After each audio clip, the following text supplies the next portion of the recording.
ఇంట్లో పెట్టి మాట వినిపిస్తుంది. మీకు పెద్ద మాట్లాడుతున్నప్పుడు వినిపిస్తుంది. మీకు అందరికి వినిపిస్తుంది నా వాయిస్? ఓకేనా?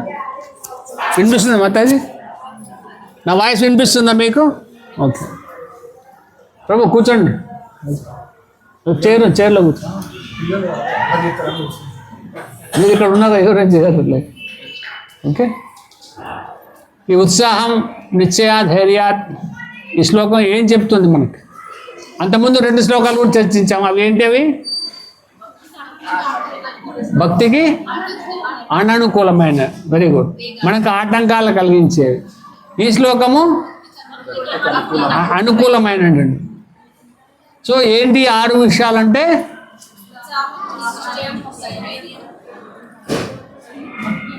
తత్తత్కర్మ ప్రవర్తన, సంగత్యాగ, సత్వవృత్తి.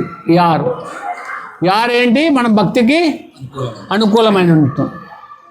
సో గుర్తుందా మీకు? ఆల్రెడీ 3 వారాలు అయిపోయినట్టుంది మనం ఇది ఉపదేశామృతాన్ని డిస్కస్ చేసి. ఉత్సాహము, నిశ్చయం వాటి గురించి చర్చించుకున్నాం. ఈరోజు ధైర్యాత్ మరియు తత్తత్కర్మ ప్రవర్తనాత్ ఈ 2 విషయాల గురించి మనం చర్చించుకుందాం ఈరోజు. ఈ 6 మన భక్తిని పెంపొందించేవన్నమాట. ఈ 6 అందులో ముఖ్యమైనది ఉత్సాహం. అవునా? మనం ఉత్సాహం దేనికి కావాలా? ఏ పని చేయాలన్నా ఉత్సాహం కావాలా. ఉత్సాహం లేకపోతే మనం ఏ పని చేయలేం. అది భక్తి కార్యం కావచ్చు, భౌతికమైన కార్యం కావచ్చు. కాబట్టి మన ఉత్సాహాన్ని పెంపొందించుకోవాలి. ఉత్సాహంగా ఉన్నప్పుడే మనం ఏ పని అయినా సక్సెస్ఫుల్గా చేయగలం. ఉదాహరణకి ఒక స్టూడెంటు ఉత్సాహంగా లేడనుకో, అతను చదువులో రాణించలేడు. అవునా? అలాగే ఒక వ్యాపారస్తుడు తను చేసే వ్యాపారంలో ఉత్సాహంగా లేడనుకో, ఆయన వ్యాపారాన్ని సక్రమంగా చేయలేడు. కాబట్టి అలాగే భక్తులు కూడా ఉత్సాహంగా ఉండాలి ఎప్పుడు. భక్తికి ప్రాణవాయువు ఉత్సాహం. ఏంటిది? ఉత్సాహం అనేది భక్తికి ప్రాణవాయువు లాంటిది. ప్రాణవాయువు లేకపోతే ఏమవుతుంది? అయిపోతుంది, ఇంకేముండదు. అవునా కదా? కాబట్టి ముఖ్యంగా మనం జీవించి ఉండాలంటే మన ప్రాణవాయువు అవసరం. ఈ దేహం జీవించి ఉండాలంటే. అదేవిధంగా మనం భక్తిలో జీవించి ఉండాలంటే మనకేం కావాలా? ఉత్సాహం కావాలా. ఆ ఉత్సాహం అనేది ప్రాణవాయువు లాంటిది. ఈ ఉత్సాహం అనేది ఎలా ఉండాలా? ఉత్సాహం అనేది ఎలా ఉండాలా? ఎలా ఉండాలి ఉత్సాహం అనేది? నేను 2 రకాలుగా చెప్పాను. మన ఉత్సాహం అనేది ఎప్పుడు ఒకేలా ఉండాలా. నిష్ఠిత, అనిష్ఠిత. అవునా? గుర్తునే పదాలు. నిష్ఠిత, అనిష్ఠిత. నిష్ఠిత అంటే ఏంటి? నిష్ఠిత భక్తి, అనిష్ఠిత భక్తి. నిశ్చిత భక్తి అంటే ఎప్పుడు కూడా స్థిరంగా ఒకే లెవెల్లో ఉండాలన్నమాట. మన ఉత్సాహం అనేది కూడా ఎప్పుడు ఒకేలా ఉండాలి. ఒకరోజు ఉత్సాహంగా, ఒకరోజు నీరసంగా ఉండదనుకో, మనం భక్తిలో ప్రోగ్రెస్ అవ్వలేము. అవునా? స్టేబుల్గా ఉండాలా, పైకి వెళ్ళాలి కానీ కిందకి రాకూడదు. భక్తి అనేది రోజు రోజుకి మనం భక్తిలో అడ్వాన్స్ అవ్వాలి తప్ప భక్తిలో మనము ఫాల్ డౌన్ అవ్వకూడదు, కిందకి రాకూడదు అనమాట. సో ఇది నిశ్చిత భక్తి. అనిశ్చిత అంటే మనం ఒకరోజు బాగా భక్తి చేయాలనిపిస్తుంది, చాలా ఉత్సాహంగా ఉంటాము. ఇంకొక రోజు బాగా నీరసం వచ్చేస్తుంది, అసలు భక్తి జపం చేయాలనిపించదు, ఏ భక్తి కార్యాలు మనకి చేయాలనిపించదు. కాబట్టి మనం ఏం చేయాలా? ఎప్పుడు కూడా ఉత్సాహంగా ఉండడానికి నిశ్చిత భక్తిని మనం ఆచరించడానికి ప్రయత్నించాలన్నమాట. నెక్స్ట్ ఇంకోటి ఏమనుకున్నాము? నిశ్చయం. నిశ్చయం అంటే ఏంటి? నిశ్చయం అంటే ఏమనుకున్నాం మనము? విశ్వాసం. అవునా? దేనిపైన విశ్వాసం ఉండాలా? ముందు రండి, కొంచెం ముందు రండి. ప్లేస్ ఉంది. విశ్వాసం అనేది ఎలా ఉండాలా? భగవంతుడి పైన పూర్తి విశ్వాసం కలిగి ఉండాలి మనం. అవునా? భగవంతుడు నన్ను తప్పక కాపాడుతాడన్న సంపూర్ణమైన విశ్వాసం భగవంతుని పైన కలిగి ఉండాలన్నమాట. అప్పుడు మనం భక్తిలో ముందుకు వెళ్తాం. విశ్వాసం లేనప్పుడు మనం భక్తిని సక్రంగా ఆచరించలేమన్నమాట. కృష్ణ నన్ను ఎప్పుడూ కాపాడుతాడు అన్న భావన మనలో ఉండాలన్నమాట. అప్పుడు మనం భక్తిలో ప్రోగ్రెస్ అవుతాం అన్నమాట. సో ఈరోజు మనం ఇంకొక 2 విషయాల గురించి చర్చించుకుందాము.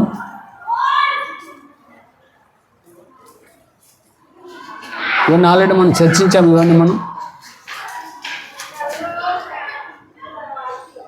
ఈరోజు మనం ధైర్యాత్ అంటే ఏంటి? ధైర్యాత్ అంటే సహనం. భక్తి మార్గంలో సహనంగా ఉండాలన్నమాట. అవునా? ఇక్కడ రాశారు, చదవండి అవి ఎవరన్నా మాతాయిస్. ఏం రాశారు అక్కడ పాయింట్స్? భక్తి కార్యకలాపాల అమలులో అలసత్వం వహించకూడదు. కృష్ణ చైతన్యం చేయడంలో ఓపిక ఉండాలి. కృష్ణ చైతన్య క్రియలను విజయవంతంగా అమలు చేయడానికి ఓపిక ఉండాలి. భక్తి ప్రక్రియలో ఓర్పు మరియు విశ్వాసం ఉండాలి. ఇక్కడ మనకు ఉపదేశామృత మొదటి శ్లోకం ఏం చెప్తుంది? ఏం చెప్పారు మొదటి శ్లోకంలో? మొదటి శ్లోకం వేగాలు ఏం చెప్పు చెప్పు.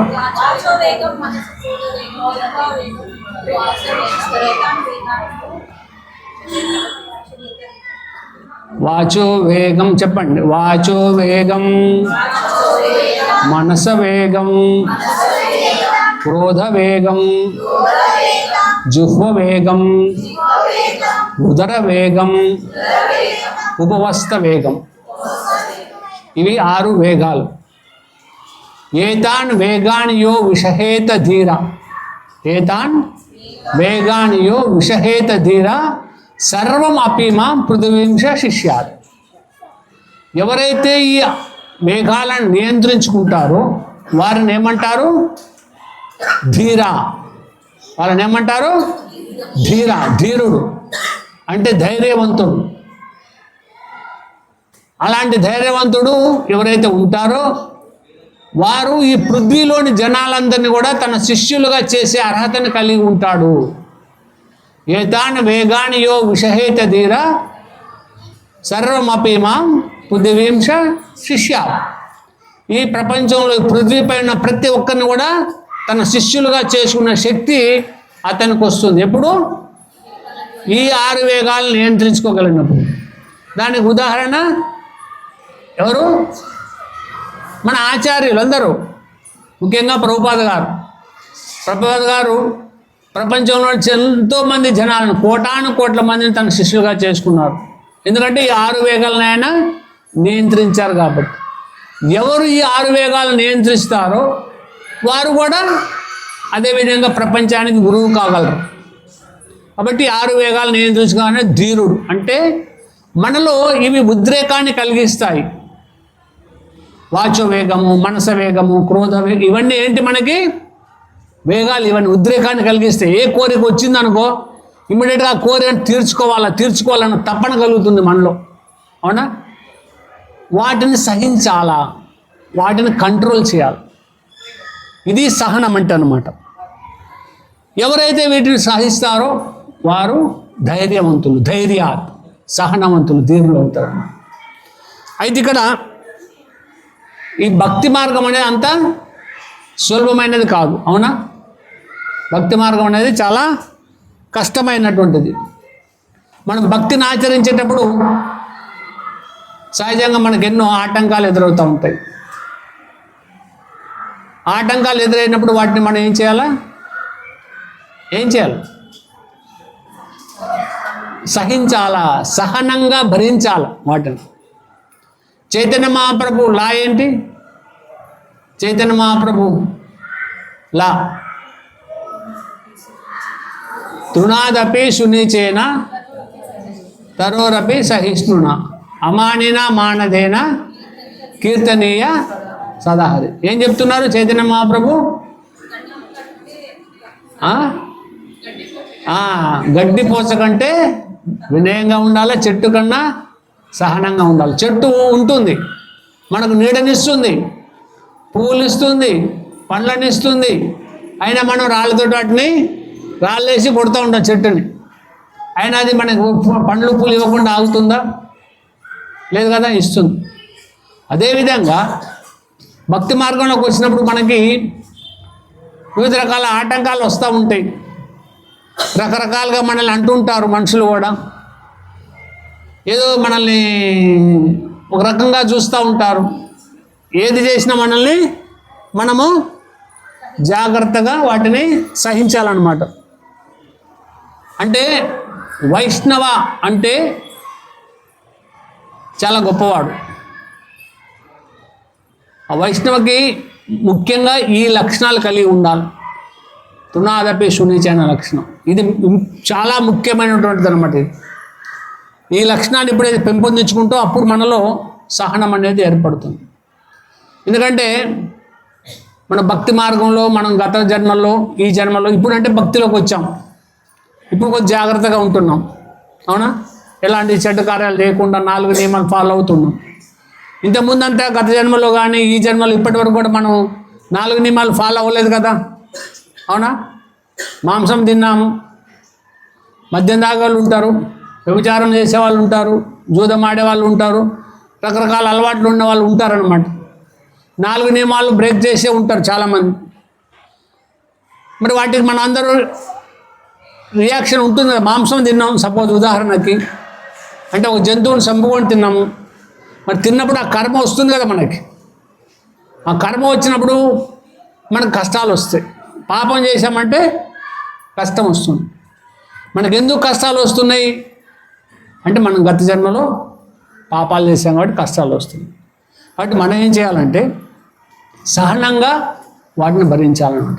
భాగవతంలో శ్లోకం ఉంటుంది, తత్తేను కంపా సుషుమీక్షమాణం భుంజాను ఏవాత్మ కృతం విపాకం తత్వాగ్విపూర్వీ విదదాన్ నమస్తే జీవేరయో ముక్తి సదాధాయ భాగ్. అంటే తత్తేను అనుకంప సుషుమీక్షమాణం భుంజాన ఏవాత్మ కృతం విపాకం.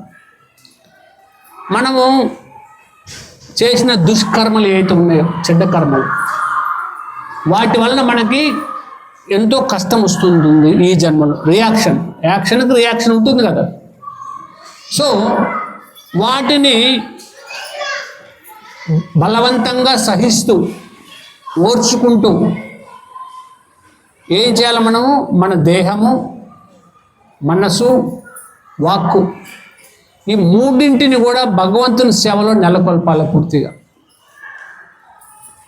ఎవరైతే ఈ విధంగా అవి ఎన్ని వచ్చినా, కష్టాలు వచ్చినా, దుఃఖాలు వచ్చినా వాటిని సహిస్తూ భగవంతుని సేవలో నెలకొంటారో వారు ముక్తిని పొందడానికి అర్హులవుతారు. ఏమవుతారు వాళ్ళు? ముక్తిని పొందటానికి అర్హత పొందుతారనమాట. ఏ విధంగా తండ్రి ఆస్తికి పిల్లలు వారసులు అవుతారు. అవునా? తండ్రి ఆస్తికి పిల్లలు వారసులు అవుతారు. అదేవిధంగా భగవంతుడి ఇది ముక్తికి ఎవరైతే భక్తి చేస్తారో వారు ముక్తి పొందటానికి అర్హత పొందుతారు, వారసులు అవుతారు అన్నమాట. మనం ఇప్పుడు పిల్లలు వారసులు ఎప్పుడు అవుతారు? వాళ్ళు జీవించి ఉంటే వారసులు అవుతారు. తండ్రి ఆస్తికి వారసులు ఎప్పుడు అవుతారు? వాళ్ళు జీవించి ఉంటే కదా వారు వారసులు అయ్యేది. వాళ్ళు మరణిస్తే వారికి ఏముండదు. అదేవిధంగా భక్తి మార్గంలో ఉన్నప్పుడు మాత్రమే మనం ముక్తి పొందడానికి అర్హులమవుతాం. అవునా?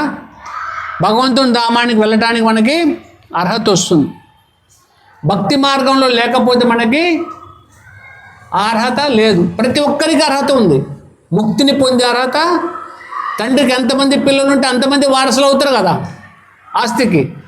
అదేవిధంగా ముక్తిని పొందటానికి ప్రతి ఒక్కరికి అర్హత ఉంది. కానీ కండిషన్ ఏంటంటే ఎవరైతే భక్తి చేస్తారో వారు ముక్తి పొందడానికి అర్హులవుతారు. భక్తిని చేయని వారు ముక్తిని పొందడానికి అర్హులు కాలేరు. కాబట్టి మనం ఏం చేయాలంటే మనం పూర్తిగా మన ఇంద్రియాలు మనల్ని బాధ పెడుతుంటాయి, అవునా? మన ఇంద్రియాలను మనం కంట్రోల్ చేసుకోలేం, చాలా ఇబ్బంది పెడతా ఉంటాయి మనల్ని. అయినా వాటిని సహించాలి. పొద్దున్నే మంగళారతి లేవడం కష్టంగా ఉంటుంది, అంత సులభమైన పని కాదు. ఉదయం 4:30కు లేచి మంగళారతి చేయాలంటే కష్టంగా ఉంటుంది. అయినా కానీ కష్టమైన ఓర్పుగా సహించాలి. సహించి మనం భక్తిని ఆచరించాలన్నమాట. అలాగే 16 మాలలు జపం చేయటం కూడా చాలా కష్టం, అవునా? అంత సులభమైన పని కాదు. అయినా కానీ కష్టమైన సహించాలన్నమాట. కాబట్టి ఈ విధంగా ఇవన్నీ ఎప్పుడు మనం సహించగలమంటే ఎప్పుడైతే మన ఉత్సాహం ఉంటుందో, ఎప్పుడైతే మనలో దృఢ సంకల్పం నిశ్చయాన్ని కలిగి ఉంటామో అప్పుడు వీటన్నింటినీ చేయగలం. లేకపోతే మనం వీటన్నింటినీ చేయలేమన్నమాట. ఉదాహరణకి భక్తి మార్గంలోకి వచ్చినప్పుడు, కొత్తగా భక్తి మార్గంలోకి వస్తారో వాళ్ళలో చాలా ఉత్సాహం ఉంటుంది. కొద్ది రోజుల్లోనే వాళ్ళు శుద్ధ భక్తులు అవ్వాలనుకుంటారు వెంటనే. కానీ వాళ్ళకి ఏదేదో చేయాలనుకుంటారు, కానీ వాళ్ళు ఆ రిజల్ట్ అమ్ముంటే రాకపోతే నిరుత్సాహపడిపోతారు. నేను శుద్ధ భక్తుని అయిపోవాలనుకుంటారు. అంటే ఒక్కరోజులో ఎవరు శుద్ధ భక్తులు కాలేరు. ఇది లైఫ్ లాంగ్ ప్రాక్టీస్ అన్నమాట. జీవితాంతం మనం సాధన చేయాలి. లైఫ్ లాంగ్ ప్రిపరేషన్ భక్తి అనేది. ప్రభుపాద గారు ఉపదేశామృతం చదివారా మీరు? ఇక్కడ ఒక మంచి ఎగ్జాంపుల్ ఇచ్చారు. ఏం ఎగ్జాంపుల్ ఇచ్చారంటే, ఇప్పుడు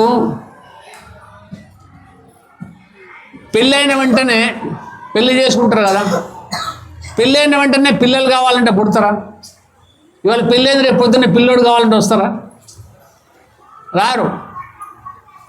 దాన్ని 9 నెలలు 10 నెలలు వెయిట్ చేయాలి. వెయిట్ చేసిన తర్వాతనే సంతానం లభిస్తుంది. నాకు పెళ్ళి అయింది కదా వెంటనే సంతానం కావాలంటే అయ్యే పనిగా, దానికి కొంతకాలం వెయిట్ చేయాలి. అలాగే మనకేదో జబ్బు చేసింది, డాక్టర్ దగ్గరికి వెళ్ళి ఏదో మెడిసిన్ వేసుకొని మన జబ్బు తగ్గిపోతుందో? తగ్గదు. కొద్ది రోజులు ఆ ట్రీట్మెంట్ తీసుకోవాలి. అదేవిధంగా మన భక్తి మార్గం అనేది కూడా ఇమీడియట్గా మనం ఒక గొప్ప శుద్ధ భక్తులు కాదాలం. చాలా ఓపికతోటి సహనంతో మనం వెయిట్ చేయాలి. ఇక్కడ మీరు చూస్తున్నారు ఈ ఫోటోలో ఎవరు? శబరి. శబరి గొప్ప భక్తురాలు. ఆమెకి వాళ్ళ గురువుగారు చెప్పారనమాట, అమ్మా ఈ దారిలో రాముడు వస్తాడు, నువ్వు రాముని కోసం వెయిట్ చేయి, ఆయన సేవ చేసుకునే అవకాశం నీకు లభిస్తుందని. ఆమె ఆ రోజు నుంచి అప్పుడు ఆమె వయసు 18 సంవత్సరాలు, ఇంకా చిన్నదు.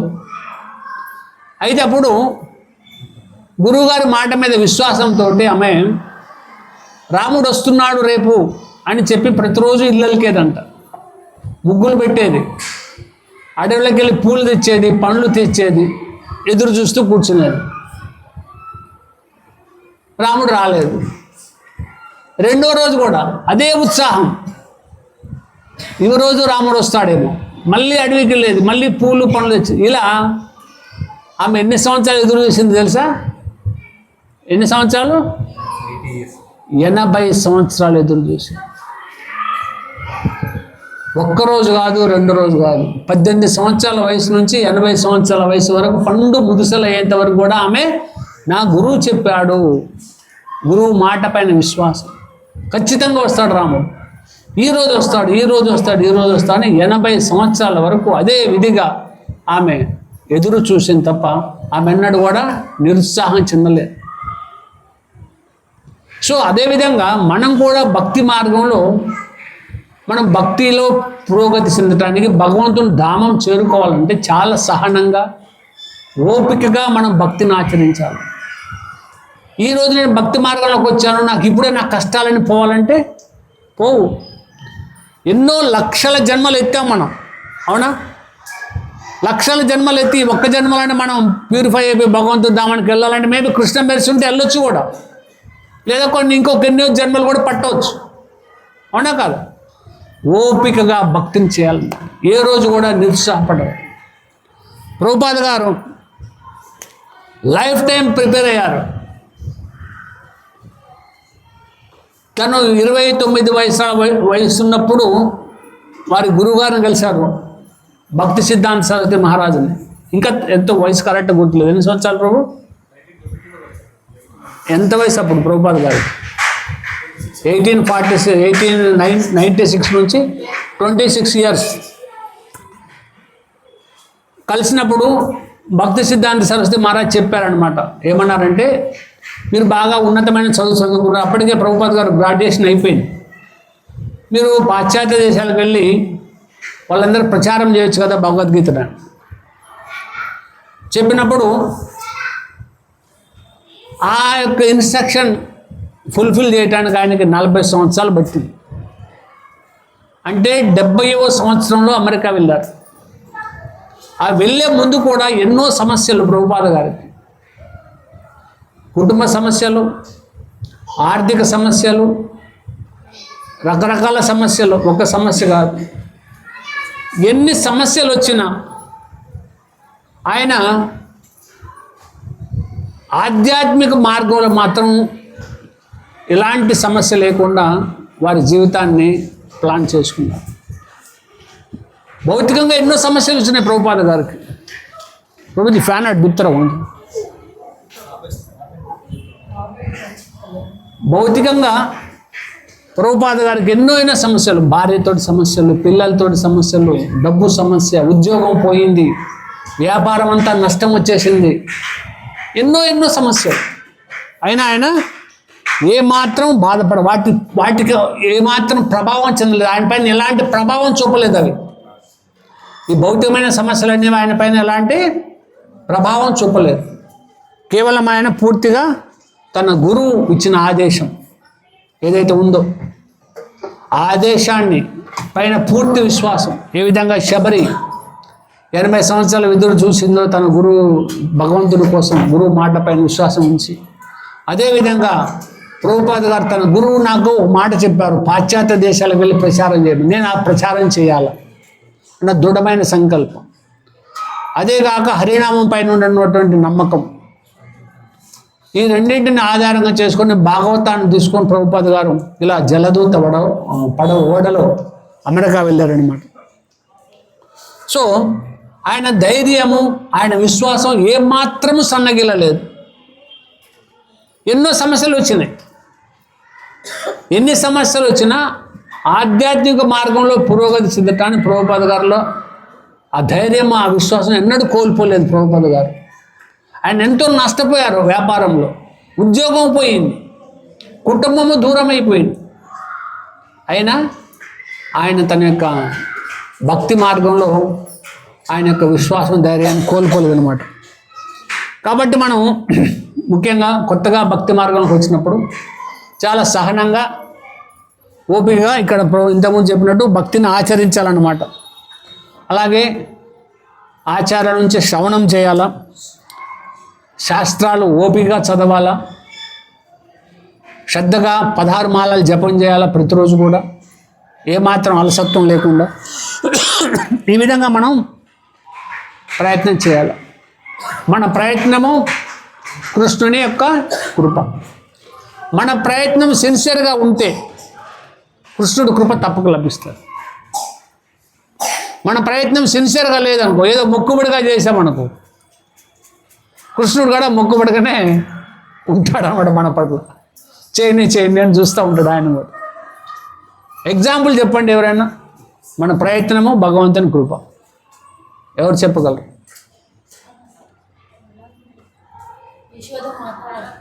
Very good, yeah, very nice.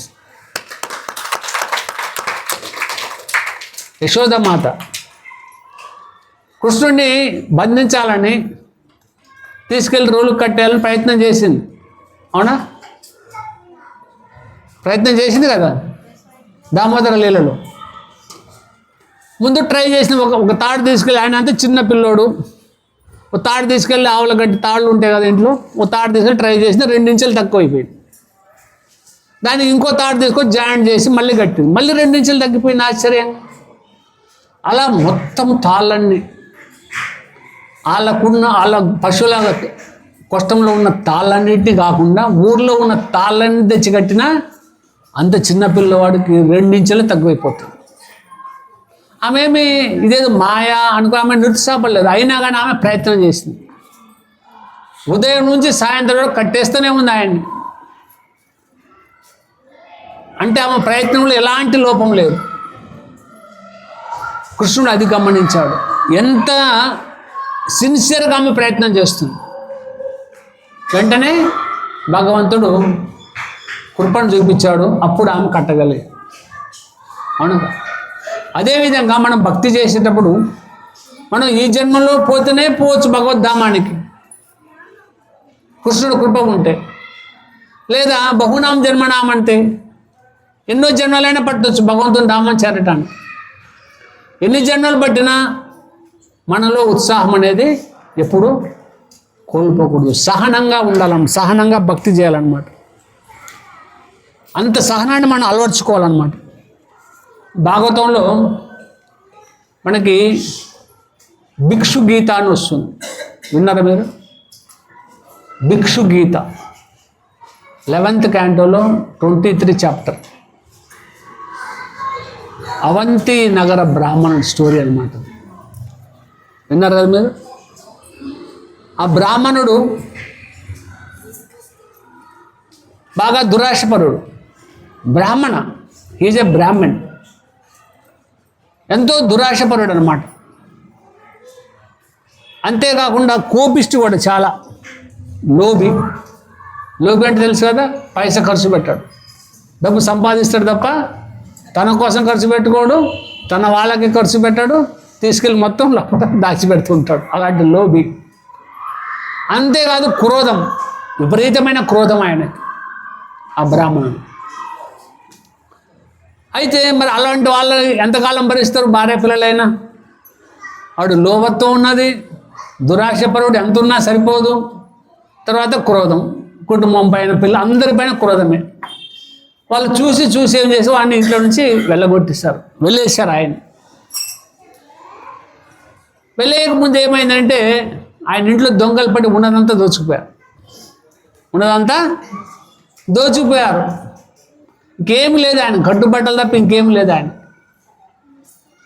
అప్పుడు ఆయన అనుకున్నాడు అనమాట, అది ఇదంతా భగవంతుని లీల కావచ్చు, ఇదంతా భగవంతుని యొక్క లీల, కాకపోతే నా ఇంట్లో దొంగలు పడి ఎందుకు దోచుకెళ్తారు అనుకొని ఇల్లు వదిలి సన్యాసం తీసుకున్నాడు అనమాట. ఇల్లు వదిలి వెళ్ళిపోయాడు, సన్యాసం తీసుకున్నాడు.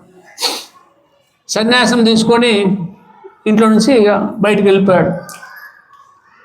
వెళ్ళిపోయి ఇల్లు మరి సన్యాసి కదా, ఇల్లు తిట్టి మరి భోజనం కావాలి కదా, అడుక్కొని తినేది. అలా గడుపుతుంటే ఆయనకి ఏమైందంటే ఒకసారి చెట్టు కింద కూర్చొని ఆయన అడుక్కొచ్చుకొని తింటున్నాడు అనమాట. అక్కడ ఆ ఊర్లో ఉన్న పిల్లలు ఉంటారు కదా, పిల్లలు కొంచెం రౌడీ మూకలు ఉంటారు కదా, ఒకరు వచ్చి వీడు దొంగ సన్యాసి, ఇది మంచివాడు కాదు, దొంగ సన్యాసి అని ఆయన యొక్క దండం ఉంటుంది కదా, ఆ దండం ఎత్తుకెళ్ళాడు ఒకడు. ఇంకోటి ఆయన కూర్చుని జింక చర్మం లాక్కెళ్ళిపోయాడు. ఇంకో పిల్లోడు వచ్చేసి ఆయన అడుక్కొచ్చుకునే గిన్నె ఉంటుంది, ఆ గిన్నెని ఎత్తుకెళ్ళిపోయాడు. ఇంకొకరు వచ్చేసి ఆయన తినే అన్నంలో మూత్రం పోసాడు. అప్పుడు ఆ బ్రాహ్మణుడు అనుకున్నాడు,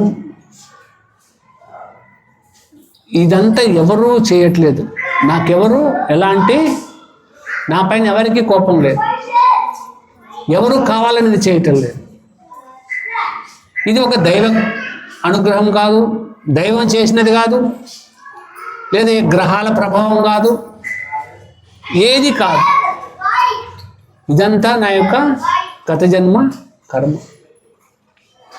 కాబట్టి నేను దీనిని ఓపికగా సహించాలి, భక్తి చేసుకోవాలి. నాకు అదే పరిష్కారం అనుకున్నాడు తప్ప అతను తిరిగి అంత కోపిస్తే ఉండి కూడా తిరిగి వాళ్ళని ఒక మాట అనలేదు. ఆ పిల్లల్ని వాళ్ళు ఎన్ని చికాకులు పెట్టినా, ఎన్ని ఇబ్బందులు పెట్టినా వాటిని అలాగే సహించాడు.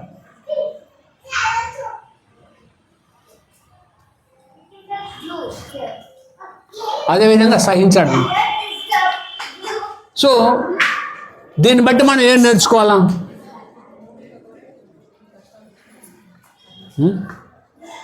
ఓపికతో ఎన్ని కష్టాలు వచ్చినా సహించుకొని భక్తి చేసుకోవాలి.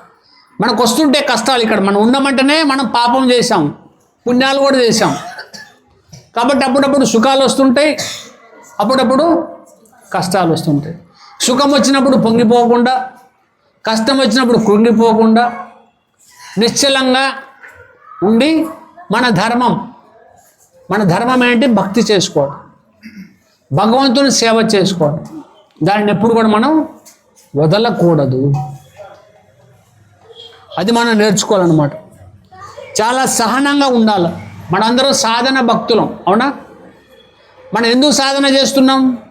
దేనికోసం సాధన చేస్తున్నాం? మనం ఒక ఉన్నతమైన లక్ష్యాన్ని సాధించడానికి సాధన చేస్తున్నాం మనం, అవునా? ఆ ఉన్నతమైన లక్ష్యం ముందు ఇవన్నీ చాలా అల్పమైనటువంటి. ఇప్పుడు ఒక మంచిది విలువైనది ఏదైనా పొందాలనుకున్నప్పుడు దాన్ని చెల్లించాల్సిన ప్రైస్ కూడా ఎక్కువ ఉంటుంది, అవునా? విలువైన వస్తువు ఒక డైమండ్ కొనాలంటే దానికి ఎక్కువ డబ్బులు పే చేయాలి, ప్రైస్ ఎక్కువ ఉంటుంది. అలాగే నువ్వు భగవద్ధామం చేరుకోవాలంటే నువ్వు చేయాల్సిన సాధన కూడా చాలా ఉంటుంది. ఎంతో తపశ్చర్యలు చేయాలా, ఓపికగా ఉండాలా, శ్రద్ధగా ఉండాలా, సహనంగా ఉండాలా.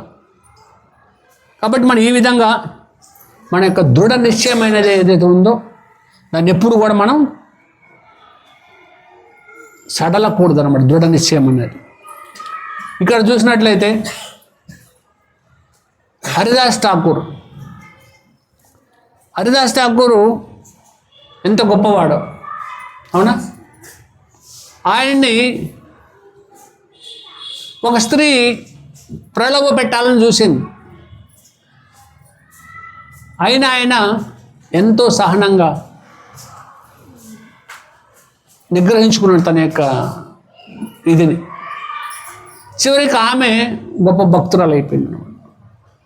సో ఈ విధంగా మనం కూడా మన భక్తి మార్గంలో ముందుకు వెళ్ళేటప్పుడు ఎంతో ధైర్యంగా, సహనంగా భక్తిని ఆచరించాలన్నమాట. అలా ఆచరించకపోతే మనం భక్తి మార్గంలో ఎక్కడో మనం వెనక్కి వెళ్ళిపోతాం. కాబట్టి భౌతిక జగత్ అనేది దుఃఖాలయం, అశాశ్వతం. కాబట్టి మనం దుఃఖాలు వస్తున్నాయనో బాధపడో బెంగపడో మనం భక్తి మార్గాన్ని వదిలేసామనుకో దుఃఖం పోతుందా? పోదు, ఇంకా పెరుగుతుంది తప్ప తగ్గదు. కాబట్టి ఎప్పుడు కూడా మన సహనాన్ని కోల్పోకూడదు. ఇవాళ 16 మాలలు జపం చేశామంటే రేపు ఇంకొక మాల ఎక్కువ చేయాలా, ఇంకా మనకు ఆ రుచి పెరగాలి తప్ప భక్తి మార్గంలో రుచి అనేది తగ్గిపోకూడదు అన్నమాట. ఈ విధంగా మనం మన భక్తిని ఆచరించాలన్నమాట. ఇబ్బందులు ఉన్నప్పటికీ దేహం సహకరించకపోవచ్చు, ఒక్కొక్కసారి మనసు బాగుండకపోవచ్చు, ప్రశాంతత కోల్పోవచ్చు, ఆరోగ్యం ఇబ్బంది అవ్వచ్చు, ఆర్థిక ఇబ్బందులు కలగవచ్చు. ఎన్ని వచ్చినా కానీ ప్రభుపాద గారిని మనం ఎగ్జాంపుల్గా తీసుకోవాలన్నమాట. అంతటి శక్తి మనకు లేదు. ప్రభుపాద గారు చాలా గొప్పవారు. కానీ ఎప్పుడైతే మనం సిన్సియర్గా భక్తి చేసుకుంటామో ఆ భక్తి వల్ల మనకు ఆ శక్తి వస్తుంది. భక్తి అనేది భక్తి చేసుకోవడం వల్ల మనకి భగవద్గీతలో చెప్పారు లాస్ట్ శ్లోకంలో, భగవద్గీత లాస్ట్ శ్లోకం ఎవరు చెప్తారు? సీనియర్స్ కాదు నేను అడిగేది, కొత్త వాళ్ళు. భగవద్గీత చివరి శ్లోకం గుర్తుందా? మొదటి శ్లోకం కురుక్షేత్రం, చివరి శ్లోకం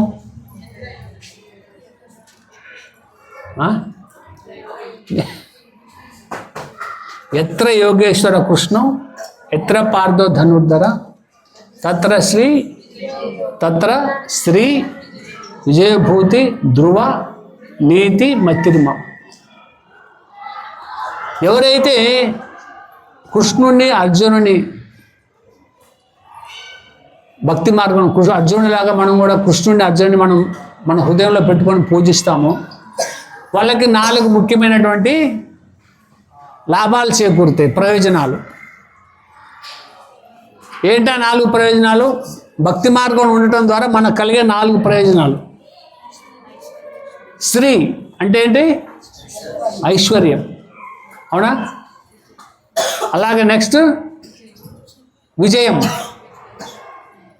3 భూతి అంటే అసాధారణ శక్తి. 4 నీతిగా ఉండటం. ఈ 4 ప్రయోజనాలు మనకు చేకూరుతాయి అనమాట భక్తిలో ఉంటాం. మనం ఐశ్వర్యం వస్తుంది, భౌతికమైన ఐశ్వర్యం వస్తుంది, ఆధ్యాత్మిక ఐశ్వర్యం కూడా వస్తుంది. ఎందుకంటే మనం ప్రతిరోజు భగవంతుని నామాన్ని జపిస్తాం కాబట్టి. భగవంతుని నామం అనేది ఏంటిది? హరినామ ధనం. భగవంతుని నామం ఏంటిది? హరినామ ధనం. ఆ నామంలో ఎన్నో శక్తులు పెట్టాడు భగవంతుడు. ఎప్పుడైతే ఆ నామాన్ని మనం తీసుకుంటామో ఆ శక్తులన్నీ కూడా మనలో చేరుతాయి అన్నమాట. ఆ ధనమంతా మనం పొందినట్లే. మనం భౌతికమైన ధనం కోసం ఎంతో ప్రయాసపడుతుంటాం, ఎంతో కష్టపడుతూ ఉంటాం, అవునా? పోయేటప్పుడు మనం దాన్ని ఏమీ తీసుకెళ్ళలేము, ఇక్కడ వదిలేసి వెళ్ళిపోవాలి.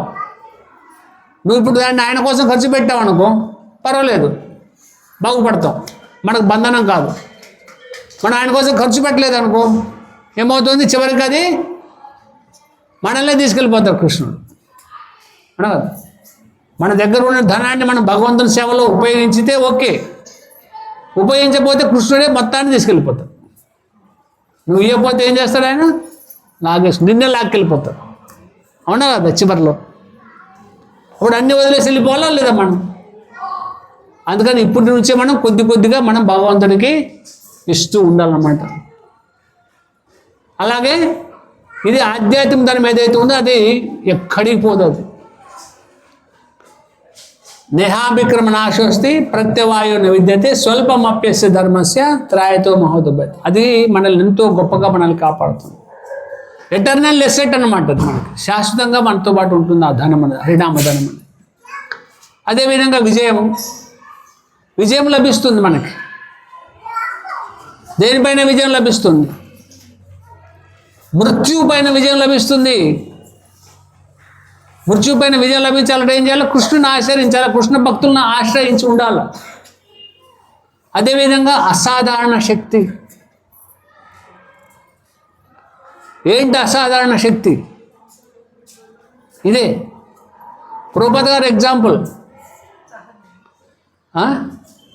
ఎన్ని కష్టాలు వచ్చినా వాటన్నిటిని తట్టుకొని ఆయన ఓపికగా సహనంగా ఉండటం వల్ల ఆయన వేల లక్షల కోట్ల మందికి ఆయన గురువు జగద్గురువు కాగలిగారు ఆయన, అవునా కాదు? ఎలాంటి హెల్ప్ లేకుండా అమెరికా వెళ్ళిపోయారు ఒక్కరు, డబ్బు లేదు చేతిలో, తెలిసిన వాళ్ళు ఎవరు లేరు, ఆయన దేనికైనా భయపడలేరు. అది అసాధారణం. అలాగే భక్తులు చాలా నీతివంతులుగా ఉంటారు. ఇవన్నీ మనలో వస్తాయి ఎప్పుడైతే మనం భగవంతుణ్ణి ఆశ్రయించి ఉంటాము. సో కావాల్సింది ఏంటంటే ముఖ్యంగా సహనంగా ఉండటం మనం నేర్చుకోవాలన్న భక్తులు. సహనం అనేది చాలా ముఖ్యము. ఆ సహనం లేకపోతే మనం భక్తిలో పురోగతి చెందలేము అన్నమాట. నెక్స్ట్ ఏంటిది? తత్తత్కర్మ ప్రవర్తనాత్. తత్తత్కర్మ ప్రవర్తనాత్ అంటే దీన్ని ఇంకో పేరు ఏంటంటే భక్తి పోషక కర్మ. దీనికి ఇంకో పేరేంటి? భక్తి పోషక కర్మ అంటారు దీన్ని. పాయింట్ చదవండి మాతాజీ, ఎవరండి వేరే వాళ్ళు.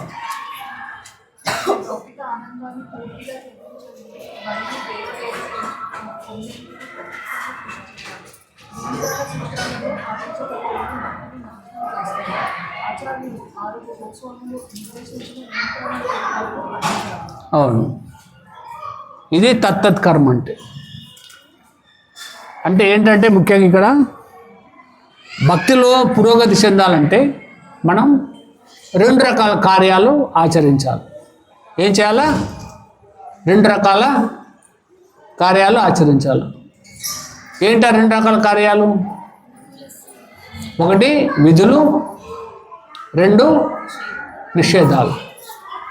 ఈ 2 రకాల పనులు మనం చేయాల్సినవి. ఏంటి విధులు? విధులు అంటే ఏంటి?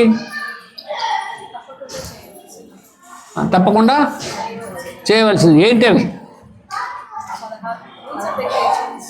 16 మాలలు జపం చేయటం. ఓకే, ముందు విధులు కూడా చెప్పండి, తర్వాత నిషేధాలు కూడా. 2 కార్యాలు, ఒకటి విధులు, 2 నిషేధాలు. విధులు ఏంటి? మన విధులు ఏంటి? మన విధులే మనకు తెలియదు, మనం ఏం పని చేస్తాం? ఇంకా మనం ఏదైనా పని చేయాలంటే మన బాధ్యత ఏందో మనకు తెలవాలి కదా. ఏంటి మన విధి? ఏంటి భక్తి మార్గంలో ముందుకు వెళ్ళడానికి?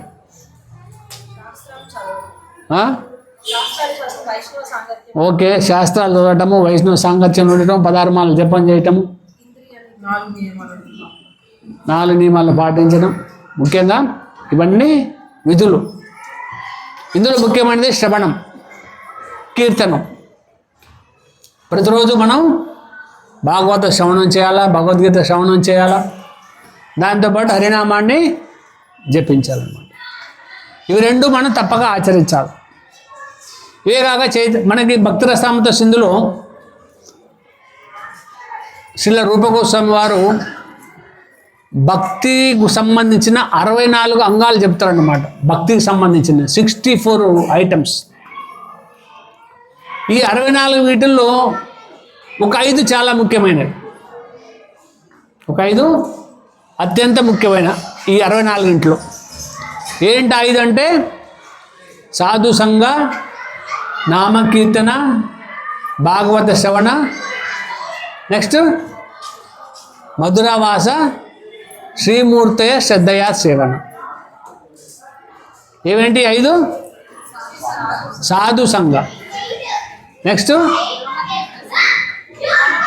నామకీర్తన, 3 భాగవత శ్రవణం, 4 మధురవాస, 5 శ్రీమూర్తయ శ్రద్ధయ సేవన.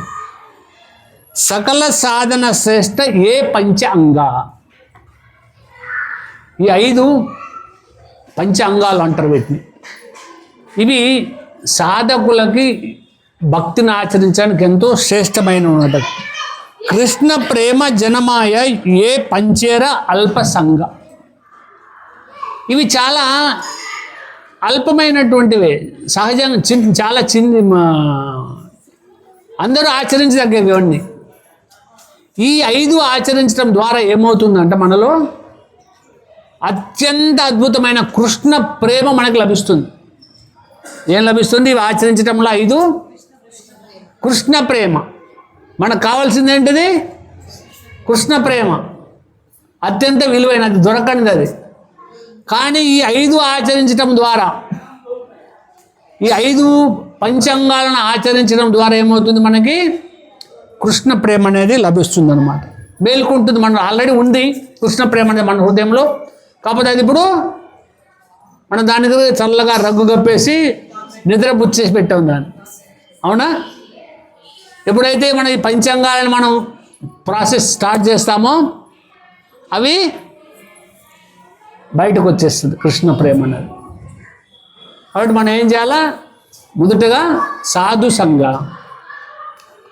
అంటే భక్తుల, శుద్ధ భక్తుల యొక్క ఆశ్రయాన్ని పొందాలి, వాళ్ళ సాంగత్యాన్ని తీసుకోవాలి. ప్రతిరోజు క్రమం తప్పకుండా తక్కువలో తక్కువ మినిమం 16 మాలలు జపం చేయాలి. అదేవిధంగా భాగవతాన్ని పఠించాల. 4 మధురావాస. మధురావాస అంటే భగవంతుడు లీలలు వనరించిన ప్రదేశంలోకి వెళ్ళి నివసించాలి. మధుర, బృందావనం, ద్వారక, అయోధ్య, మాయాపూర్ అక్కడ వెళ్ళి ఉండాలి.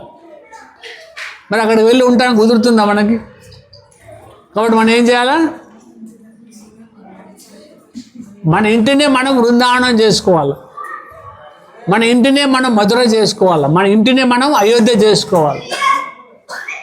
అప్పుడు మనం ధామంలో నివసించినట్లే. ఇంకోటి ఏంటిది? 5వది శ్రీమూర్తియ శ్రద్ధయ సేవన. భగవంతుని యొక్క శ్రీ విగ్రహాన్ని చాలా శ్రద్ధగా సేవించుకోవాలన్నమాట. ఇవి మన విధులు. నిషేధాలేంటి? నిషేధాలేంటి మనకి?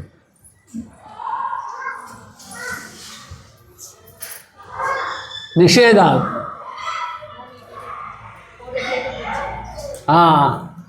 4 నియమాలు ఫాలో అవ్వటం. ఏంటా 4 నియమాలు? 4 నియమాలు ఏంటంటే మాంసము తినరాదు, 1. మద్యము త్రాగరాదు, వ్యభిచారము చేయరాదు, జూదము ఆడరాదు. ఈ 4 నియమాలు తప్పకుండా ఫాలో అవ్వాలి. ఇవి మనం బ్రేక్ చేసామంటే మన భక్తిలో మనం ప్రోగ్రెస్ అవ్వలేము అన్నమాట. వీటిని నిర్లక్ష్యం చేయరాదు. మనం చాలా జాగ్రత్తగా మన భక్తిని నిర్లక్ష్యం చేయరాదు. ఈ 4 నియమాలు ఏవైతే ఉన్నాయో ఈ 4 వాటిని తప్పకుండా మనం ఫాలో అవ్వాలి. ఇవి బ్రేక్ చేస్తే ఏమవుతుంది? మన భక్తిలో ప్రోగ్రెస్ కాదు, ఫాల్ డౌన్ అయిపోతుంది, ఇంకా పడిపోతాం. మనం మాంసం తిన్నాం మనకు భక్తి చేసుకుంటూ ఏమవుతుంది? అక్కడితో ఆగిపోతుంది, ఇంకా కర్మ వచ్చేస్తుంది మనం. అవునా కదా? కాబట్టి మనం ఇప్పుడు వంట వండటానికి పొయ్యి వెలిగించి వంట వండుతూ మధ్యలో నీళ్ళు పోసాను ఒక పొయ్యిలో, ఏమవుతుంది? ఆ పొయ్యి ఆరిపోతుంది. అవునా? అలాగే మనం భక్తి చేసుకుంటూ నియమాలు బ్రేక్ చేసామనుకో మన భక్తి ఆగిపోతుంది. ఆ విధంగా మన భక్తిని మనం ఇదిగా చేయాలన్నమాట. అయితే ఇక్కడ వీటితో పాటు ఇంకొక 10 విషయాలు ఉన్నాయన్నమాట. గురు పాదాశ్రయ మొదటిది. భక్తి మార్గంలో మనం ముందు వెళ్ళటానికి గురు పాదాశ్రయ అంటే గురువు యొక్క పాదాలను ఆశ్రయించాలి. మనం సాధన భక్తులం కాబట్టి సాధన చేసే ముందు మాకు గురువుని మనం సెలెక్ట్ చేసుకోవాలి. సెలెక్ట్ చేసుకొని ఆ గురువు ద్వారా మనం భక్తి మార్గంలో ముందుకు వెళ్ళాలి. జీవితంలో ఎవరికైతే గురువు లేరో వారి జీవితం ఎప్పుడు కూడా శుభప్రదం కాదు. శాస్త్రం చెప్తుంది, నేను చెప్పేది.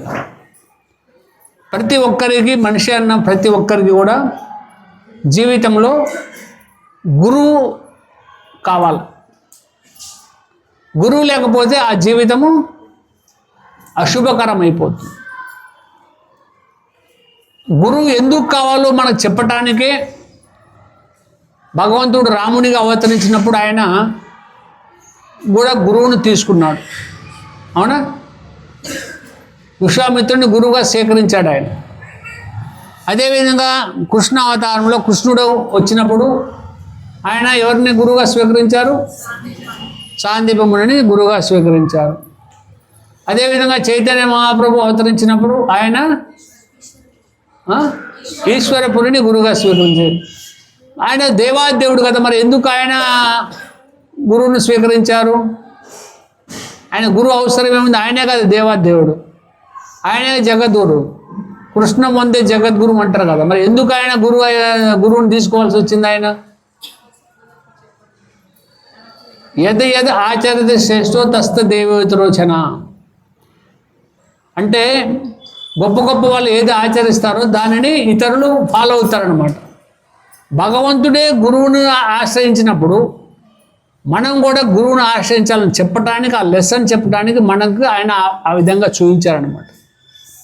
కాబట్టి మనం ప్రతి ఒక్కరు కూడా, మనిషిగా పుట్టిన ప్రతి ఒక్కరు కూడా ఒక గురువుని స్వీకరించాలా. ఆ గురువు ద్వారానే మనం ఆధ్యాత్మికంగా మనం పురోగతి చెందుతాం.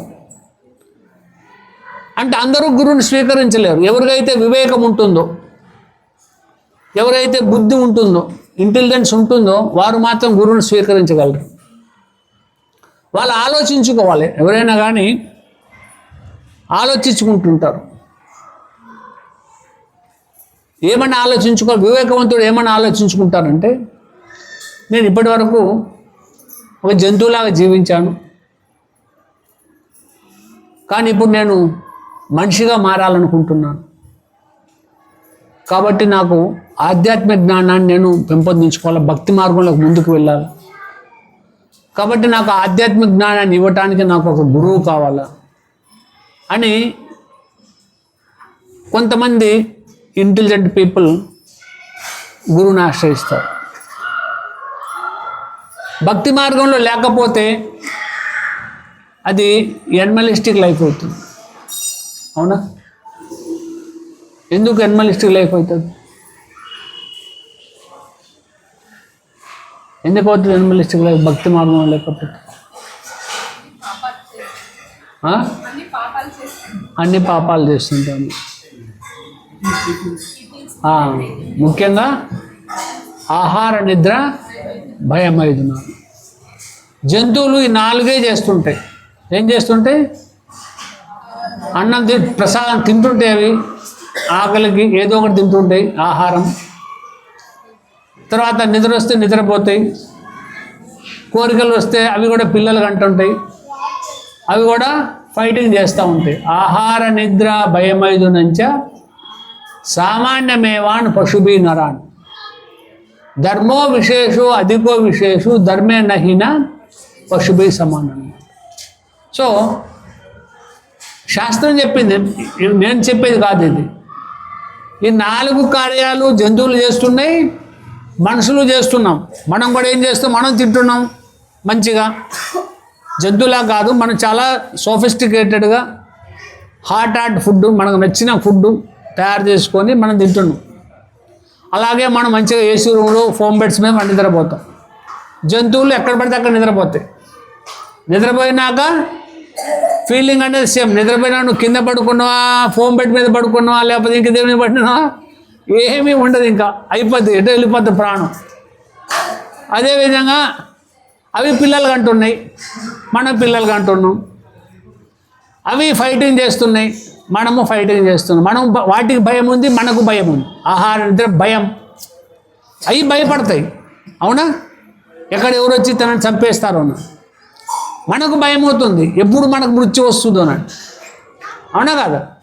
4 సేమ్. జంతువులు చేసేదయ్యే, మనం చేసేదయ్యే. మరి మనకు వాటికి ఉన్న తేడా ఏంది? మనకు వాటికి ఉన్న తేడా ధర్మము. ధర్మో విశేషు అధికో విశేషు ధర్మే నహిన పశుభి సమానం. నీ ధర్మాన్ని నువ్వు తెలుసుకోకపోతే నువ్వు పశుతో సమానమే. కాబట్టి ఎవరైతే బుద్ధిమంతులు ఉంటారో, నేను పశువులాగా జీవించకూడదు, నేను కూడా ఇవే పనులు చేస్తున్నా కదా జంతువులాగా, నేను మనిషిలాగా మారాలా, మనిషిలాగా మారి నా ధర్మాన్ని నేను ఆచరించాలా అన్న భావనతోటి ఎవరైతే ఉంటారో, ఎవరైతే ఆలోచన చేస్తారో వివేకవంతులు, వాళ్ళు భక్తి మార్గంలోకి వస్తారు. గురువు పాదాలను ఆశ్రయిస్తారు వాళ్ళు. ఇది మొట్టమొదటిది అన్నమాట, గురు పాదాశ్రయ. రెండోది, ఎవరు గురువు? గురువు అంటే ఎవరు? చాలామంది ఉంటారు, నేను గురువుని అని చెప్పుకుంటారు, నేను గురువు అని చెప్తారు, అందరు గురువు అని చెప్పుకుంటారు. అసలు నిజమైన గురువు ఎవరు? పెద్ద కన్ఫ్యూజన్ కాదు ఇది. ఎవరిని మనం గురువుగా తీసుకోవాలి? ఎందుకంటే జీవితంలో ఒక 40 సంవత్సరాలు 50 సంవత్సరాలు భాగస్వామిగా ఉండే భర్తని సెలెక్ట్ చేసుకోవడానికి ఎన్నో కష్టాలు పడతా ఉన్నాం, భార్యను సెలెక్ట్ చేసుకోవడానికి. మరి అన్ని జన్మలకి మనకు అండగా ఉండే గురువుని సెలెక్ట్ చేసుకోవాలంటే ఎంత యోచన చేయాలి. ఎలా గురువుని సెలెక్ట్ చేసుకోవాలి పెద్ద సమస్య. అవునా కాదా? చాలామంది అమాయకులని మోసం చేసే గురువులు చాలామంది ఉంటారు. వాళ్ళు ఏదో మాయ మాటలు చెప్పి గురువుగా వస్తారు, వాళ్ళ దగ్గర ఉన్న డబ్బంతా తీసుకుంటారు. కానీ గురువు అంటే ఎవరిని సెలెక్ట్ చేసుకోవాలంటే ఎవరైతే పరంపర నుంచి వచ్చారో, పరంపర నుంచి వచ్చిన ఆచార్యులు. మనకు ఒక పరంపర ఉంది. కృష్ణుడు, తర్వాత ఆచార్యులు బ్రహ్మ, నారద, వ్యాస, ఇలా మన పరంపర ఉందన్నమాట ప్రభుపాద గారి దాకా. ఆ పరంపరకు కనెక్ట్ అయి ఉన్న వాళ్ళే గురువులుగా స్వీకరించాలి. ఇది మన ఒక సాంప్రదాయం. మనకు 4 సాంప్రదాయాలు ఉన్నాయి. 4 సాంప్రదాయాలలో బ్రహ్మ మధ్య గౌడీయ సాంప్రదాయం మనది. అలాగే శ్రీ సాంప్రదాయం ఉంటుంది. అక్కడి నుంచి వచ్చిన రామానుజాచార్యులు, అలాగే మిగతా సాంప్రదాయాలు, ఇలా రకరకాల సాంప్రదాయాలు ఉన్నాయి. 4 రకాల సాంప్రదాయాలు. అందులో నుంచి వచ్చిన ఆచార్యులు మనం గురువుగా స్వీకరించాలి. ముఖ్యంగా మన ప్రభుపాద గారు వచ్చారు. ప్రభుపాద గారి శిష్యులను మనం గురువుగా స్వీకరించాలి. అలాంటి గురువుని మనం మాత్రమే గురువుగా స్వీకరించాలి. అంతేకాదు గురువు పూర్తిగా వేద జ్ఞానం అంతా వచ్చి ఉండాలి. ఆయనకి అన్ని ఉపనిషత్తులు, వేదాల సారం అంతా తెలిసి ఉండాలా. ముఖ్యంగా అన్నిటికన్నా ముఖ్యమైనది అతను కృష్ణుని భక్తుడై ఉండాలా. కృష్ణ భక్తుని ప్రచారం చేసేవాడు. ఇది ప్రాథమిక సూత్రం. గురువు అంటే ఎవరంటే కృష్ణ భక్తుడై ఉన్న వాళ్ళే గురువు. కిబా విప్ర కిబా న్యాస శూద్రకేనో ఏ కృష్ణతత్వవేత్త సే గురు హాయ్. అంటే నువ్వు బ్రాహ్మణుడు కావచ్చు, శూద్రుడి కావచ్చు, చండాలుడి కావచ్చు, ఎవరివైనా పర్వాలేదు, నువ్వు కృష్ణతత్వవేత్తవైతే చాలు, నువ్వు గురువే అని చైతన్య మహాప్రభు చెప్తారు. ఇలా ఈ క్వాలిటీస్ చెక్ చేసి మనం వారిని గురువుగా స్వీకరించాలన్నమాట. అలాంటి లక్షణాలు ఉన్న వ్యక్తిని మనం గురువుగా ఆశ్రయించాలి. ఇది 2వది. 3వది ఏంటంటే ఆ గురువుకు సేవ చేయటము, వారి ద్వారా దీక్షను గ్రహించటం. నువ్వు గురువుని సెలెక్ట్ చేసుకున్నావు, ఓకే. మరి శిష్యుడు కూడా కొన్ని లక్షణాలు ఉండాలి కదా. శిష్యుడికి ఉండాల్సిన ముఖ్యమైన లక్షణం ఏంటి? ఏంటి లక్షణం? గురువు ఆదేశాలని పాటించాలి. ముఖ్యంగా వినయంగా ఉండాలి శిష్యుడు. శ్రద్ధతో ఆయన చెప్పిన ఇన్స్ట్రక్షన్స్ అయిన వాటిని ఫాలో అవ్వాలి. గురువుని సంతృప్తి పరిచేలా శిష్యుడు పనిచేయాలి. గురువు పని ఏంటి? శిష్యుడి పని ఏంటి? గురువుని సంతృప్తి పరిచేలా ఉండాలన్నమాట. ఎప్పుడైతే గురువు సంతృప్తి చెందుతాడో అప్పుడు ఆయనకి గురువు దీక్షనిస్తాడు. ఓకేనా? వారి ద్వారా దీక్షను గ్రహించిన తర్వాత ఆ శిష్యుడు ఏం చేయాలా? గురువు ఇన్స్ట్రక్షన్ ప్రకారము కృష్ణ చైతన్యాన్ని ప్రచారం చేయాలి. ఇది దీక్షను గ్రహించటం. ఇంకోటి ఇప్పుడు 4వది భక్తుల సాంగత్యంలో ఉండాలా. భక్తుల అడుగుజాడలలో అనుసరించాలి. ఎవరైతే మన ఆచార్యులు ఉన్నారో ఆచార్యుల యొక్క అడుగుజాడలు అంటే అడుగుజాడల్లో అనుసరించడం అంటే వారు ఏ విధంగా భక్తి మార్గంలో పురోగతి చెందారో అదేవిధంగా మనం కూడా వారిని ఆదర్శంగా తీసుకొని వారు నడిచిన మార్గంలో మనం కూడా నడవాలి. వారి ఇన్స్ట్రక్షన్ ఫాలో అవ్వాలి. ఉదాహరణకి ఇక్కడ రూపగోస్వామి వారు ఇన్స్ట్రక్షన్ ఇచ్చారు. ఇక్కడ ఈ బుక్లో ఉపదేశామృతంలో ఎన్నో ఇన్స్ట్రక్షన్స్ ఉన్నాయి మనకి. వాటిని మనం ఏం చేయాలా? ఫాలో అవ్వాలి. చదివి శ్లోకాలు నేర్చుకోవటం కాదు, అవునా? వాటిని ఏం చేయాలా? ఫాలో అవ్వాలా. వాచో వేగం కంట్రోల్ చేసుకోవాలా, మనసు వేగం, వీటన్నిటిని మనం క్రోధ వేగం, జిహ్వ వేగం, ఉదర వేగం, ఉపవస్త, ఇవన్నిటిని మనం నియంత్రించుకోవాలి. ఈ విధంగా మనం వాళ్ళ అడుగుదాడుల్లో ఫాలో అవ్వటం ద్వారా మనలో దృఢ సంకల్పం అనేది ఏర్పడుతుంది. ఎప్పుడైతే మనలో దృఢ సంకల్పం ఏర్పడుతుందో మనం భక్తి మార్గంలో పురోగమిస్తాం అన్నమాట. Okay, thank you. అదేవిధంగా ఇంకా నెక్స్ట్ ఏంటిది 5, మన యొక్క సద్ధర్మం గురించి విచారణ చేయాలి. మన యొక్క నిజమైన ధర్మం ఏంటి, మన నిజమైన ధర్మం ఏంటి, మన నిజమైన ధర్మం సద్ధర్మం అంటే జీవేర స్వరూపే కృష్ణేర నిత్యదాస్ అంటే ఏం చేయాలా? ఓకే, అన్యాభిలాషిత శూన్యం జ్ఞానకర్మ అనావృతం అనుకూలైన కృష్ణానుశీలం. కేవలము కృష్ణునికి అనుకూలమైనటువంటి కార్యాలు చేయటం అన్నమాట. అనుకూలంగా సేవ చేయటం, మన డిజైర్స్ ప్రకారం సేవ చేయటం, కృష్ణుడి డిజైర్ ప్రకారం మనం సేవ చేయాలి. మన ఇంద్రియాలని ఆనందింపజేసుకోవటం, కృష్ణుని యొక్క ఇంద్రియాలని ఆనందింపచేయటం అన్నమాట. ఇది ఇంకోటి ఏంటంటే మన హృదయంలో ఏముంటుంది? అజ్ఞానం ఉంది, అంధకారం ఉంది. అవునా? అంధకారం పోవాలంటే ఏం చేయాలి? మనం భక్తి మార్గాన్ని ఆచరించు భక్తి చేయాలన్నమాట. మనం ఏమనుకుంటాము? నేను బాగా భక్తి చేసుకున్నాను అనుకుంటాం మనం. అవునా? నేను చాలా బాగా భక్తి చేస్తున్నాను, 16 మాల జపం చేస్తున్నాను, బుక్ రీడింగ్ చేస్తున్నాను, శ్రవణం చేస్తున్నాను మనం అనుకుంటే సరిపోదు కదా.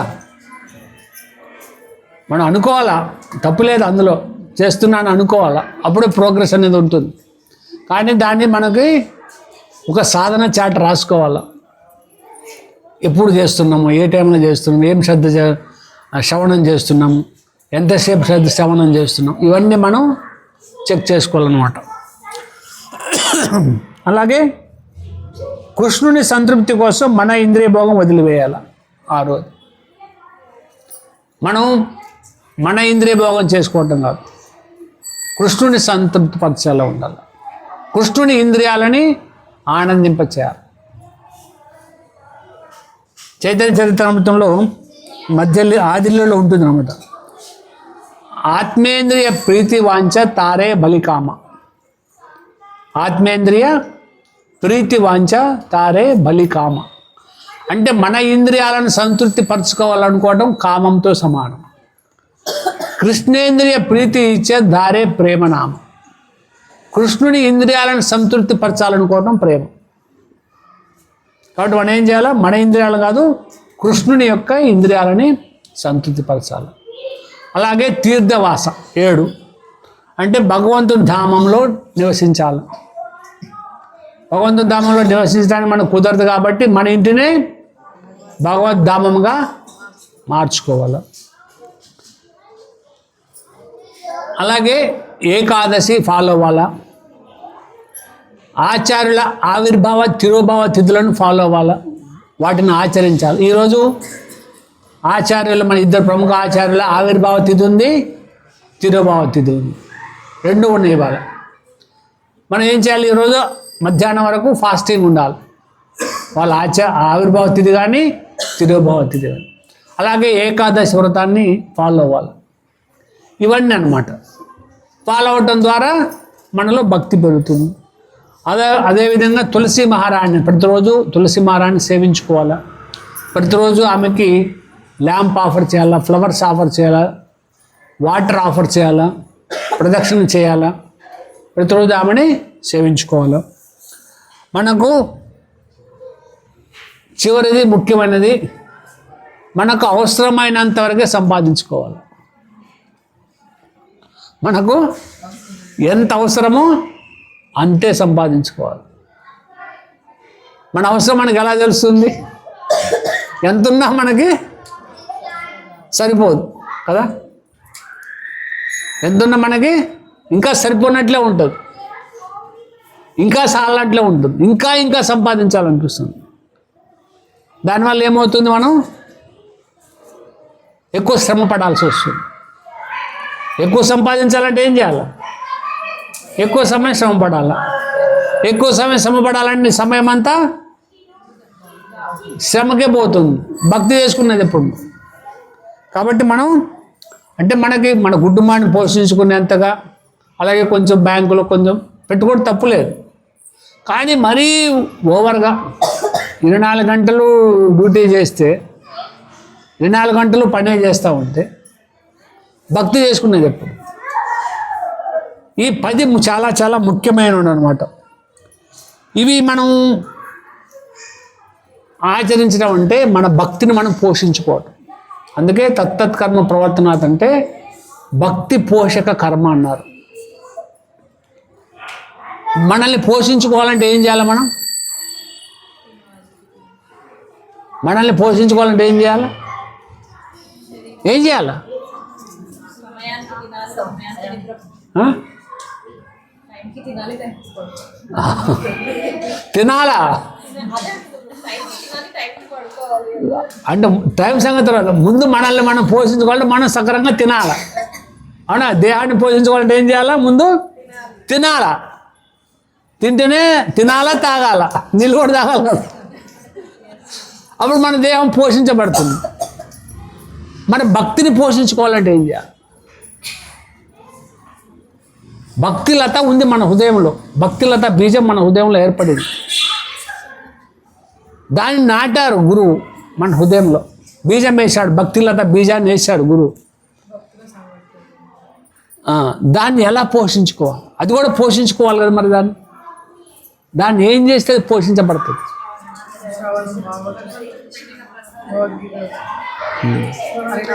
శ్రవణ కీర్తనాదులతో దాన్ని పోషించాలి. ఏ విధంగా పోషించాలో? శ్రవణ కీర్తనాదులతోటి మన భక్తిలతను పోషించు. అది మన భక్తిని పోషించుకోవాలి. ఈ విధంగా మనం మన భక్తిని పోషించుకోవాలన్నమాట. సో ఇవి ఏదైతే ఈ 10 ఆచరిస్తారో వారు భక్తి మార్గంలో చక్కగా పురోగతి చెందుతారు. లేకపోతే మన భక్తి ఎటు వెళ్ళిపోతుంది, మనం ఎటో ఇంకో అమ్మ కడుపులోకి వెళ్ళిపోతాం. అవునా? మనం ఏమైపోతాం? ఇంకో అమ్మ కడుపులోకి వెళ్ళిపోయి మళ్ళీ ఒక 10 నెలలు ఆమె కడుపులో గర్భంలో నరక యాతన పడుతాం. అవును? మనకి ఇది కావాలా? కొద్ది కష్టంతో, కష్టమే కాదు భక్తి చేసుకోవడం, సులభం. సుసుఖం కర్తుం అవ్యయం. ఎంతో సుఖమైనది భక్తి, ఎంతో ఆనందాన్ని ఇచ్చేది భక్తి. మనకు ఎందుకు కష్టం అనిపిస్తుందంటే దానిపైన మనకు రుచి లేదు కాబట్టి కష్టం అనిపిస్తుంది.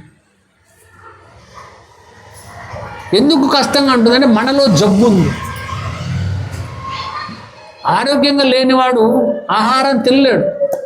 ఎంత మంచి రుచికరమైన పదార్థం పెట్టినా వాడు తినడు, దాన్ని తినలేడు. ఎందుకంటే వాడి లోపల జబ్బు ఉంది. మనలో కూడా కామ, క్రోధ, లోభ, మోహ, మద, మాత్సర్యాలు ఉన్నాయి కాబట్టి మనకు భక్తి చేసుకోవాలంటే కష్టంగా అనిపిస్తుంది. కానీ ఎప్పుడైతే మనం వీటి నుంచి బయటపడతామో అప్పుడు మనకి ఇంకా ఇంకా ఇంకా కావాలనిపిస్తుంది భక్తి. అవునా? లేకపోతే భక్తి కావాలనిపించదు, మనకు రుచి రావట్లేదు దానిపైన. మనకి పచ్చ కామర్ల వాడికి, కామర్లు వచ్చిన వ్యక్తికి, జబ్బు చేసిన వ్యక్తికి వాడికి ఏది రుచించదు. వాడికి ఈవెన్ షుగర్ కేన్ జ్యూస్ కూడా చేదుగా ఉంటుంది అతనికి. యాక్చువల్గా షుగర్ కేన్ జ్యూస్ చాలా స్వీట్గా ఉంటుంది, కానీ అది అతనికి చేదుగా ఉంటుంది. చేదుగా ఉన్నా కానీ వాడు అదే తాగాలి, అదే మందు అతనికి. అవునా? అదేవిధంగా మనలో ఉన్న ఈ కామక్రోధ లోభమోహ మద మత్సరాలను జబ్బు పోవాలంటే మనము కేవలం హరినామాన్నే జపించాలి. ఇంక వేరే మార్గం లేదు. హరే నామ హరే నామ హరే నామైవ కేవలం కలో నాస్తేవ నాస్తేవ గతి అన్యథా. మనకి ఇంకో గతి లేదు, ఇంకో గతి లేదు, ఇంకో గతి లేదు. హరే కృష్ణ కృష్ణ కృష్ణ హరే హరే, హరే రామ రామ రామ హరే హరే. ఈ నామం తప్ప మనకి కలియుగంలో ఇంకో దారి లేదు. ఎంత సులభం ఇది నామం జపించటం.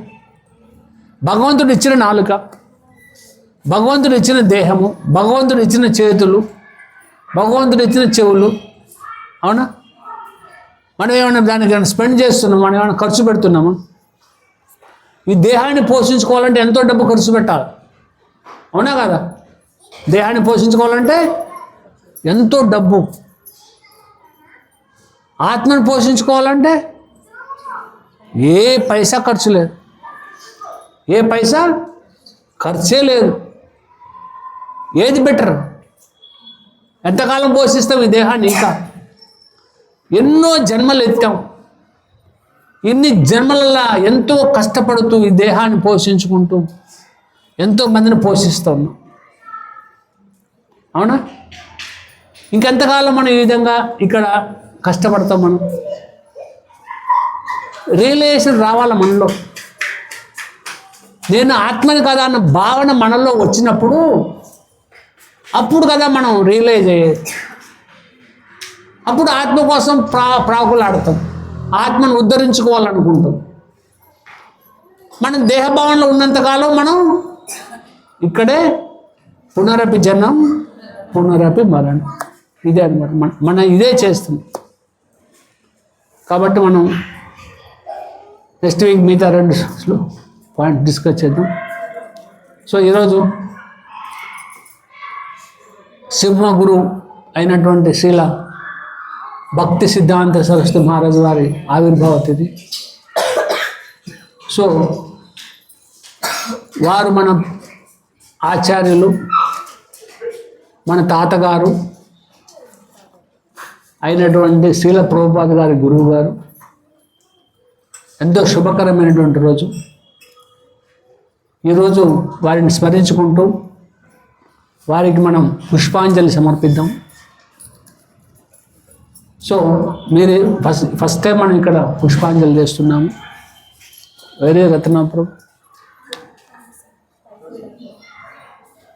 సో కాబట్టి మనం ముందుగా అందరూ ఒక సైడ్ మాతాజీస్ నుంచోండి, ఒక సైడ్ ప్రభుజీస్ నుంచోండి. మీ దగ్గర ఫ్లవర్స్ వస్తాయి. ఇక్కడ మన ప్రణవ మంత్రాలను చదివిన తర్వాత ఒకేసారి మీరు వరుసగా వచ్చి వారి పాదాలకి పుష్పాలు ఆఫర్ చేయండి. ఓకే. ఒక్క విషయం ఏంటంటే భక్తి సిద్ధాంత సరస్వతి మహారాజ్ తను 5 సంవత్సరాల వయసు వచ్చే వరకే భగవద్గీతలో ఉన్న అన్ని శ్లోకాలు కంఠస్థం చేశారు. వారు 4 ఏళ్ల వయసులో ఉన్నప్పుడు ఒకసారి వాళ్ళ తండ్రి గారి పేరేంటి తెలుసా మీకు? భక్తి వినోద ఠాకూర్. వారిని చిన్నప్పుడు ఎంతో గొప్పవారు ఆయన భక్తి వినోద ఠాకూర్. ఈవెన్ బ్రిటిష్ గవర్నమెంట్ ఆయన మెజిస్ట్రేట్గా ఉండేవారు, అంత గొప్పవారు అనమాట. ఆయన యొక్క పుత్రుడు భక్తి సిద్ధాంత సరస్వతి మహారాజ్. ఆయన 4 సంవత్సరాల వయసులో ఉన్నప్పుడు వాళ్ళ తండ్రి గారు భక్తి వినోద ఠాకూర్ ఇంటికి మ్యాంగోస్ తెచ్చాడట. మ్యాంగోస్, మామిడి పండు తెస్తే నేను ఏం చేశాడు, వెళ్ళి గబగబా వెళ్ళి ఆ మామిడి పండు తీసుకొని తినేశాడు. పిల్లలు ఏం చేస్తారు ఇంట్లో? అంటే తీసుకురాగానే పిల్లలు ఏం తెచ్చారని బయట నుంచి ఏమంటే తీసుకొని తినేస్తూ ఉంటారు. వాళ్ళు తెలియదు కదా. భక్తి వినోద ఠాకూర్ అన్నారంట, అవి భగవంతునికి అర్పించలేదు, అప్పుడు ఎలా తిన్నావు నువ్వు, అలా తినకూడదు, తప్పు కదని చెప్పారు. ఎంత వయసు అప్పుడు? 4 సంవత్సరాలు. ఆ రోజు ఆయన ఒక దాన్ని ఏమంటారు, అంటే ఏంటది, సంకల్పం తీసుకున్నారు. ఇంకా నేను అన్నాడు జీవితంలో మామిడి పండు తినకూడదు. అప్పటి నుంచి 4 సంవత్సరాల వయసు నుంచి ఆయన వారు అంతర్ధానం చెందే వరకు మామిడి పండు తినలేదు. అంటే ఎంత సంకల్ప బలం ఉందో వారి దగ్గర, దాన్ని బట్టి అర్థం చేసుకోవచ్చు. అదేవిధంగా ఆయన ప్రచారాన్ని, కృష్ణ చైతన్య ప్రచారం చేయడానికి ముందు వారు ప్రతిరోజు 192 మాలల జపం చేసేవారు. ప్రతిరోజు 192 మాలలు 9 సంవత్సరాలు జపం చేశారు. ఒక్కరోజు కాదు, 2 రోజులు కాదు, 1 సంవత్సరం కాదు, 192 మాలలు 9 సంవత్సరాలు జపం చేశారంటే కొన్ని కోట్ల, 10 కోట్ల, 100 కోట్ల నామాలు. అయితే 100 కోట్ల నామాలు జపం చేసిన తర్వాత వారు ప్రచారానికి వచ్చారు. అది వారి దృఢ సంకల్పం. అదేవిధంగా వారు దీక్ష ఎవరి దగ్గర తీసుకున్నారు? వారి గురువుగారి పేరేంటి? భక్తి సిద్ధాంత సరస్వతి మహారాజ్ గురువుగారి పేరు గౌరవ కిషోర్ దత్. ఈయనేమో మహాపండితుడు. ఎవరు? భక్తి సిద్ధాంత సరస్వతి మహారాజ్. గౌరవ కిషోర్ దాస్ బాబాజీకి అసలు చదువే రాదు. ఈయన వెళ్ళారనమాట. భక్తివినోద ఠాకూర్ చెప్పారు, నువ్వు వెళ్ళి గౌరవ కిషోర్ దాస్ బాబాజీ మహారాజ్ దగ్గర దీక్ష తీసుకోండి. అయితే వెళ్ళి అడిగారు, మహారాజ్ నాకు దీక్ష ఇవ్వండి అని. ఆయన ఏమన్నాడు తెలుసా? నేను చైతన్య మహాప్రభుని అడుగుతాను, ఆయన ఇవ్వమంటే ఇస్తాను అన్నాడు ఫస్ట్. 9 రోజులకు మళ్ళీ వెళ్ళారు. నేను అడగలేదు, ఇంకా నేను అడిగి చెప్తాను. మళ్ళీ వెళ్ళారు, మళ్ళీ అదే ఆన్సర్. మళ్ళీ వెళ్ళారు, మళ్ళీ అదే ఆన్సర్. నేను అడగలేదు, అడిగి చెప్తాను, అడగలేదు, అడిగి చెప్తాను. వాళ్ళు చైతన్య మహాప్రభుని వాళ్ళు చేయగలరు కదా. చైతన్య మహాప్రభుని మాట్లాడి అడిగి చెప్తా అని చెప్పారనమాట గౌరవ కిషోర్ బాబాజీ డ్రీమ్లో కదా. ఆయన అవసరమైతే చైతన్య మహాప్రభు అప్పేర్ అవుతారు ఆయన, అంతటి గొప్ప భక్తులు. అలా చెప్పారు. అంటే రామానుజాచార్యులు కూడా దీక్ష తీసుకోవాలంటే వారి గురుగారి దగ్గరికి ఎన్నోసార్లు తిరిగారు. అంత సులభం కాదు దీక్ష పొందటం అనేది. మనకు మన ఆచార్యుల కృప, మనకి ఏ అర్హత లేకపోయినా దీక్షలు వచ్చేస్తున్నాయి మనకి, అవునా? అయితే మహారాజ్ ఏం చేశారంట, ప్రతిరోజు ఉదయం అప్పట్లో బహిర్భూమికి వెళ్ళేది. మోషన్కి వెళ్ళాలంటే టాయిలెట్స్ లేవు కదా అప్పుడు, అంత బయటకే వెళ్ళేది. ఆ ప్రదేశం అంతా ఎలా ఉండేది? అసహ్యకరంగా ఉండేది. అందరూ అక్కడే వెళ్తుండేది. మహారాజ్ వెళ్ళి ఎక్కడైతే మహారాజు వెళ్తారో ఆ ప్రదేశం అంతా క్లీన్ చేసి వచ్చేదట. మలమూత్రాలన్నీ ప్రదేశాన్ని వారు వెళ్ళడానికి బాగుండేలా క్లీన్ చేసి వచ్చేదట. చూడండి ఎంత గొప్ప పండితుడు. అప్పుడే సిద్ధాంత సరస్వతి ఆయన. ఆ తర్వాత ఆయన యొక్క వినయాన్ని చూసి గౌరవ కిషోర్ దాస్ బాబాజీ మహారాజ్ వారికి దీక్షను అనుగ్రహించారు.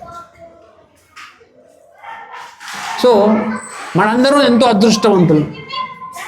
అటువంటి పరంపరకు కనెక్ట్ అయి ఉండటం అనేది ఒక పవర్ హౌస్.